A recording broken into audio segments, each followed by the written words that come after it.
நான் 3 விவரங்களை உங்களுக்கு சொல்ல விரும்புகிறேன். ஒன்று, நீட். இந்த நுழைவுத் தேர்வு என்கிற கருத்திலேயே நான் மாறுபடுகிறேன். வேண்டாம் என்பதுதான். அது பொறியியல் கல்லூரிக்கும் நுழைவுத் தேர்வு வேண்டாம், மருத்துவக் கல்லூரிக்கும் நுழைவுத் தேர்வு வேண்டாம். கிராமப்புறத்து மாணவர்கள் எல்லாம் அதில் கடுமையாக பாதிக்கப்படுவார்கள் என்கிற நிலை. ஆனால் தேர்வு வந்துவிட்டது. அண்ணனுக்கு ஒரு தகவல் தெரியும். கடந்த ஆண்டு அண்ணா பல்கலைக்கழகத்துல பொறியியலுக்காக 1ஆம் ஆண்டு மாணவர்கள் தேர்வு எழுதி முடிவு வெளியிடும் போது நம்ம ஊர்ல பொறியியல் படிக்கிறதுக்கு நுழைத்தேர்வு கிடையாது, நம்ம கேன்சல் பண்ணிட்டோம். அதனுடைய விளைவு என்ன பாருங்க. கடந்த ஆண்டு அண்ணா பொறியியல் பல்கலைக்கழகத்துல ஒட்டுமொத்தமா தமிழகம் முழுக்க தேர்வு எழுதி பாஸ் ஆனவங்க வீதம் வெறும் 50%. 50 ஃபெயில். அப்ப நம்ம எந்த மாதிரியான எண்ணத்தை ஏற்படுத்திருக்கோம், எந்த மாதிரியான தயாரிப்பை ஏற்படுத்திருக்கோம். நன்றாக படித்த மாணவர்களை நாங்கள் தேர்வு செய்துதான் பொறியாளர்களாக்குவோம் அல்லது மருத்துவர்களாக்குவோம் என்கிற அந்த கருத்தே தவறு. எல்லா மாணவர்களையும் எம்பவர் பண்ணணும். எல்லா மாணவர்களையும் பள்ளிக்கூடத்திலிருந்து அனைவரையும் தகுதியுள்ளவர்களாக்க வேண்டும். நிறைய பள்ளிக்கூடங்களை தரங்க, நிறைய பள்ளிக்கூடத்துக்கான கட்டமைப்பு வசதிகளை பெருக்குங்க. மாவட்டந்தோறும் ஏன் இந்தியா முழுவதும் மருத்துவக் கல்லூரிகளை திறக்க மத்திய அரசு நிதி ஒதுக்கீடு ஏன் செய்யக்கூடாது? இல்ல, இது மத்திய அரசாங்கம் மருத்துவக் கல்லூரியிலிருந்து இன்றைக்கு தனியார் கல்லூரிகள் பெருகிவிட்டன என்கிற காரணத்தால் அவர்கள் மாணவர்களிடமிருந்து ஏதோ வசூல் செய்கிறார்கள் என்கிற காரணத்தால் இதை நாங்கள் நெறிப்படுத்துகிறோம் என்று சொல்லுகிற மத்திய அரசு ஏன் அரசுடைமையாக்குங்கள்? தனியார் கல்லூரிகளை எல்லாம் அரசுடைமையாக்குங்கள், மருத்துவக் கல்லூரிகளை எல்லாம் அரசுடைமையாக்குங்கள். மாவட்டந்தோறும் இந்தியாவில் இருக்கிற 500 மாவட்டங்களிலும் மத்திய அரசாங்கமே மருத்துவக் கல்லூரிகளை உருவாக்கட்டும். ஏன் ஒரு கல்லூரிக்கு 50 இடம் என்று நிர்ணயிக்கிறீர்கள்? ஏன் ஒரு கல்லூரிக்கு 100 இடம் என்று நிர்ணயிக்கிறீர்கள்? ஒவ்வொரு கல்லூரியிலும் 200 மாணவர்கள் படிக்கக்கூடிய அளவுக்கு விசாரமாக நீங்கள் ஏன் திட்டம் வகுக்க கூடாது? இந்தியாவிலேயே அதிகமான பொறியியல் கல்லூரிகள் கொண்ட மாநிலம் தமிழகம். அது தனியார் கல்லூரிகள். தனியார் கல்லூரிகள் நம்முடைய முனைப்பில் நடந்திருக்கு, மாநில அரசாங்கத்தினுடைய முனைப்பில் நடந்திருக்கு. இந்தியாவிலேயே அதிக மருத்துவக் கல்லூரிகள் இருக்கிற மாநிலம் தமிழ்நாடு. இந்தியாவிலேயே அதிக கல்வி, உயர்கல்வியை மேம்படுத்தி இருக்கிற மாநிலம் தமிழ்நாடு. நாங்க உருவாக்கி வைப்போம். இவங்க நேஷனல் பேர்ல வேற மாநிலத்தில் கொண்டா வந்து இங்க படிச்சு போவான். மாநில அரசாங்கம் செலவு செய்கிறது. மாநில அரசாங்கம் மருத்துவக் கல்லூரிகளை பெருக்கி வைத்திருக்கிறது, உயர் கல்வியை பெருக்கி வைத்திருக்கிறது. மிக உயர்ந்த கல்வி, மருத்துவக் கல்வி வேறு எந்த மாநிலத்திலும் கிடையாது. வேறு எந்த வெளிநாடுகளில் படிக்கக்கூடிய உயர் மருத்துவ கல்வி இன்றைக்கு தமிழ்நாட்டிலே இருக்கிறது. இதற்கான இன்ஃப்ராஸ்ட்ரக்சர், கட்டமைப்பு வசதிகள் தமிழ்நாட்டு அரசாங்கத்தினுடைய நிதியிலிருந்து உருவாக்கப்பட்டிருக்கிறது. ஆனால் இவர்கள் இந்தியாவுக்குள்ளதான் தமிழ்நாடு இருக்கிறது, அதனால் குஜராத்தி வந்து படிப்பான், அதனால் மராத்தி வந்து படிப்பான் என்று எங்கள் உழைப்பில் உருவான கட்டமைப்பு வசதிகளை சுரண்ட பார்க்கிறார்கள். கிராமப்புறத்திலிருந்து வரக்கூடிய மாணவன் தமிழ் மீடியத்தில் படிச்சுட்டு வருவான். நீங்க கல்வி சிபிஎஸ்இ ஒரு பாடத்திட்டம், மாநில கல்வி ஒரு பாடத்திட்டம், இது இல்லாம இன்டர்நேஷனல் எஜுகேஷன் முறையில ஒரு பாடத்திட்டம், வெவ்வேறு வகையான டிஸ்பாரிட்டிஸ் இருக்கு. இந்த டிஸ்பாரிட்டிஸ் இருக்கிற இடத்துல கேள்வித்தாள் மட்டும் ஒன்னா வரும். நீட்டுக்கு எப்படி எழுதுவாங்க? இந்தியாவில் எந்த மாநிலம் பாதிக்கப்படாம அது எப்படி தமிழ்நாடு மட்டும் பாதிக்கப்படுதுன்னு கேக்குறாங்க. இந்தியா முழுவதும் பாதிக்கப்படுதுன்னு தான் சொல்றோம். மாணவர்களை போட்டு கசக்குகிறார்கள். 10ஆம் வகுப்புலையும் பப்ளிக் எக்ஸாம், 11ஆம் வகுப்புலையும் பப்ளிக் எக்ஸாம். இதை விட ஒரு கொடுமை வேற என்ன இருக்க முடியும்? பரீட்சை ஒரே ஒரு 12ஆம் வகுப்புல மட்டும் பொது தேர்வு வை. அப்படி மக்கள் கேட்கலங்கிறதுக்காக மக்கள் ஒத்துக்கிட்டாங்கன்னு அர்த்தமா? நான் வந்து இங்க எனக்கு ட்ரெயின் விடுங்கன்னு நான் கேட்கிறேன், ட்ரெயின் விடல. நீ ஷேர் ஆட்டோல தான் போகணும்னு கொண்டாந்து வண்டியை நிறுத்துறீங்க, அப்புறம் ஷேர் ஆட்டோல தான் நான் ஏறிட்டு போவேன். எனக்கு நீட்டு வேண்டாங்கிற, நீட்டு கொண்டாந்து நீ திரிக்கும் போது மாணவர்கள் எழுதுதான் செய்வாங்க. பாண்டே சொல்றார், போன வருஷத்தை விட இந்த வருஷம் 25,000 மாணவர்கள் அதிகமாக இருக்கிறாங்க அப்படின்னா மக்கள் ஏற்றுக்கொள்கிறாங்கன்னா அது தேவை, அது ஒரு நீடு, அது ஒரு நெசசிட்டி. அதை நீ திரிக்கும் போது நான் வேணாட்டு புறக்கணிச்சு போயிட முடியுமா? அதையும் ஃபேஸ் பண்ணுவோம். நீ எவ்வளவு மோசமான தேர்வை கொண்டு வந்தாலும் ஃபேஸ் பண்ணுவோம்.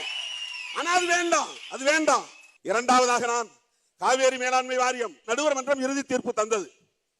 அது 2007க்கு பிறகு 2013 கெசட்ல வருது.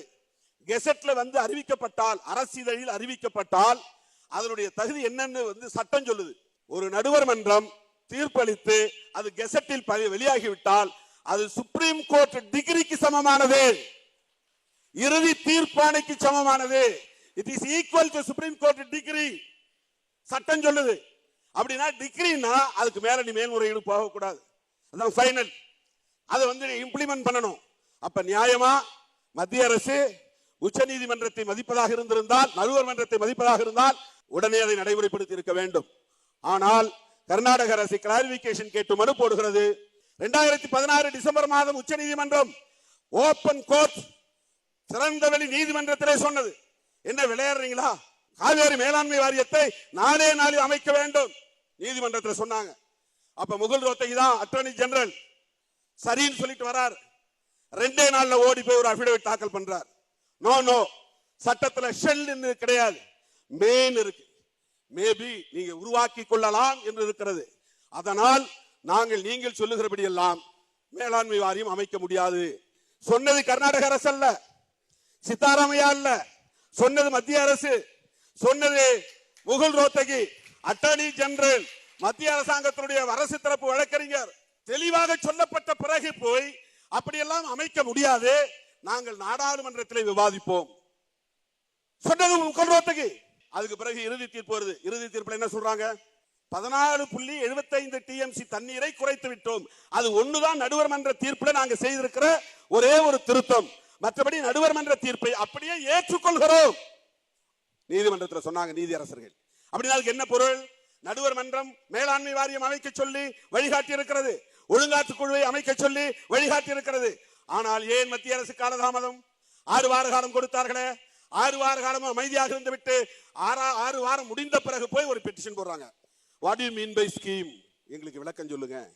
கர்நாடக சட்டப்பேரவை தேர்தல் நடப்பதனாலேயே தமிழ்நாட்டுக்கு செய்ய வேண்டிய ஒன்றை, சட்டப்பூர்வமான ஒன்றை, நீதிமன்றம் அளித்த தீர்ப்பை நடைமுறைப்படுத்தாமல் தமிழகத்திற்கு மிகப்பெரிய துரோகத்தை மத்திய அரசு இழைத்திருக்கிறது. இது காவேரி மேலாண்மை வாரியத்திலே. மூன்றாவதாக ஒன்று, 15வது நிதி குழு, நிதி ஆணையம் பரிந்துரை செய்ததில் தென்னிந்திய மாநிலங்களுக்கு இதுவரையில் வழங்கப்பட்டு வந்த நிதி மிகப்பெரிய அளவில் குறைக்கப்பட்டிருக்கிறது. எந்த அடிப்படையில் என்றால் 1971 ஆண்டு மக்கள் தொகை கணக்கெடுப்பின் அடிப்படையில் இதுவரையில் மக்கள் தொகை அடிப்படையில் நிதி ஒதுக்கீடு செய்யப்பட்டு வந்தது. அது ஒரு வரையறை, சரி. 71க்கு பிறகு இந்திரா காந்தி அம்மையார் ஆட்சியில் இருந்த காலத்தில் ஃபேமிலி பிளான் வருகிறது, குடும்ப நலத்திட்டம். இத மிகச் சரியாக இம்ப்ளிமெண்ட் பண்ணிய மாநிலங்கள் தென்னிந்திய மாநிலங்கள், வட இந்திய மாநிலங்கள் இம்ப்ளிமெண்ட் பண்ணல. அதுல மிக குறிப்பா தமிழ்நாடு அந்த குடும்ப நல திட்டத்தை 100 விழுக்காடு வெற்றிகரமாக நடத்தியது. அந்த ரேட் ஆஃப் growth இருக்கு பாருங்க, மக்கள் தொகை பெருக்க சதவிகிதம், அது தமிழ்நாட்டில் குறைஞ்சு போச்சு. வட இந்திய மாநிலங்களில் the growth rate என்பது increased, அது வளர்ச்சி அடைந்திருக்கிறது.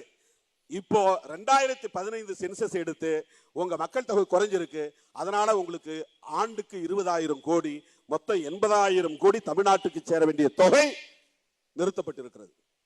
அந்த 71ஆம் ஆண்டு நடத்த ஒரு நல்ல திட்டத்தை, மத்திய அரசாங்கம் சொன்ன திட்டத்தை வெற்றிகரமாக நடத்தியதற்கு இவர்கள் பாராட்டி கூடுதலாக நிதி ஒதுக்கீடு செய்ய வேண்டும். நாங்கள் சொன்ன திட்டத்தை, மத்திய அரசாங்கத்தின் திட்டத்தை வெற்றிகரமாக நடத்திய மாநிலங்கள் இந்த மாநிலங்கள் தான், எனவே பாராட்டுகிறோம் என்று கிரேஸ் அடிப்படையில் நிதி ஒதுக்கீடு செய்திருக்க வேண்டும்.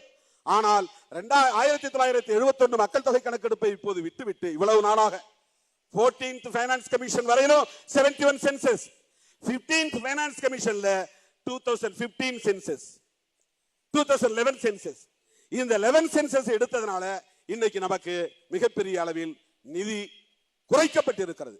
இது தமிழ்நாட்டுக்கு செய்யப்பட்டிருக்கிற 3வது துரோகம். இன்னும் பட்டியல் நீளும். இந்த அளவில் இப்போது நிறைவு செய்கிறேன். நன்றி, வணக்கம்.